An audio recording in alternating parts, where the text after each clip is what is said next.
पण आम्ही कशावरही प्रश्न विचारायचे नाहीत. काही विचारलं तर हे देशद्रोही ठरवतात. आणि या राम मंदिर चोरीबद्दल यांच्यातलेच एक व्यक्ती आहेत, काय बोलतायत बघा. कि शायद उन्होंने श्रद्धा पूर्वक भाव के साथ भगवान के मंदिर में अर्पित नहीं किया होगा, इसलिए उनका पैसा चोरी ऐकू येते का रे? हमारा पैसा चोरी नहीं हुआ, हमारा पैसा मंदिर में लगा है और मंदिर का थोडक्यात सांगतो तुम्हाला, उत्तर प्रदेशचे हे विधानसभेचे अध्यक्ष आहेत सतीश महाना, आणि ते म्हणतायत की ज्यांनी सच्चे श्रद्धा काय भाव के साथ, म्हणजे श्रद्धेने ज्यांनी पैसे दिलेले नाहीत त्यांचे पैसे चोरीला गेलेत, आमचे पैसे तसेच आहेत. आणि ज्यांचे पैसे चोरीला गेलेत असं वाटत असेल त्यांना माझ्यासारखे करोडो लोक पैसे द्यायला तयार आहेत. राम मंदिर ही तुमच्या बापाची जागीर नाहीये. आम्ही सुद्धा राम भक्त आहोत. आणि तुम्हाला सगळ्यांना लक्षात असेल की 2 वर्षापूर्वी 22 जानेवारीला अयोध्येमध्ये जेव्हा राम मंदिराचं लोकार्पण झालं होतं, मोदी बसले होते तिकडे, एकही शंकराचार्य त्यांच्या सोबत नव्हता. आणि तेव्हा आपण कुठे होतो? आपण नाशिकच्या काळाराम मंदिरामध्ये होतो.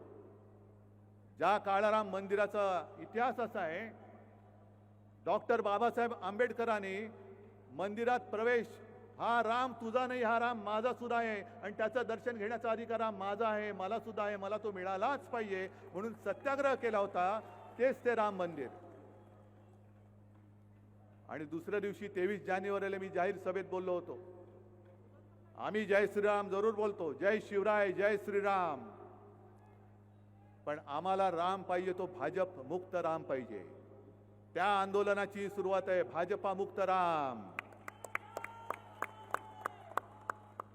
आणि ही चोरी, हा दरोडा, हा केवळ दानपेटीवरचा नाहीये, तर हा दरोडा तमाम हिंदूंच्या भावनेवरती, तमाम हिंदूंच्या श्रद्धेवरती घातलेला या मंदिर चोरांनी घातलेला दरोडा आहे.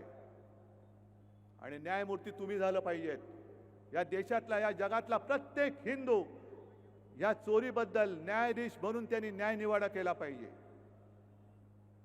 अटल बिहारी वाजपेयी जे बोलले होते, जेव्हा एक दंगल झाली होती, मला वाटतं भिवंडीच्या आसपास, तेव्हा वाजपेयीजी बोलले होते की अब हिंदू मार नहीं खाएगा.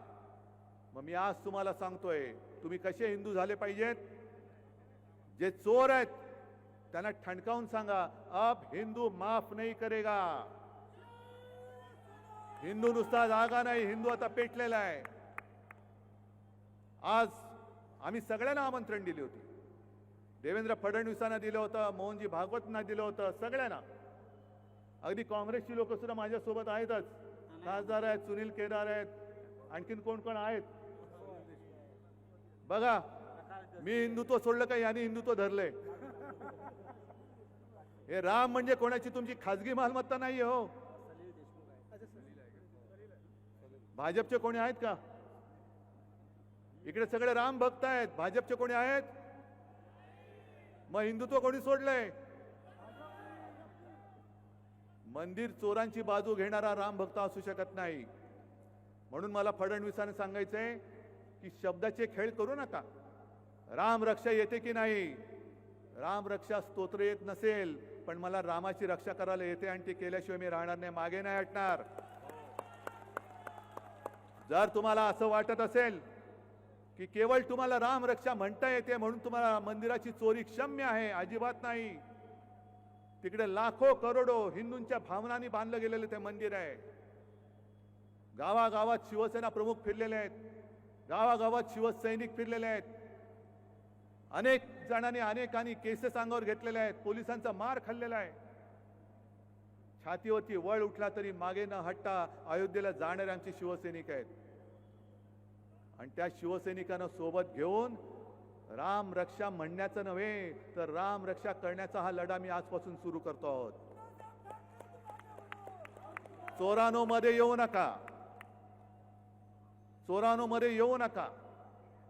आणि हा राम भक्त आणि राम मंदिर चोर असा लढा आहे. सगळ्यांनी ठरवायचं तुम्ही कोणत्या बाजूला आहात. राम भक्तांच्या बाजूला आहात की मंदिर चोरांच्या बाजूला आहात, हे फडणवीसांनी उत्तर द्यावं.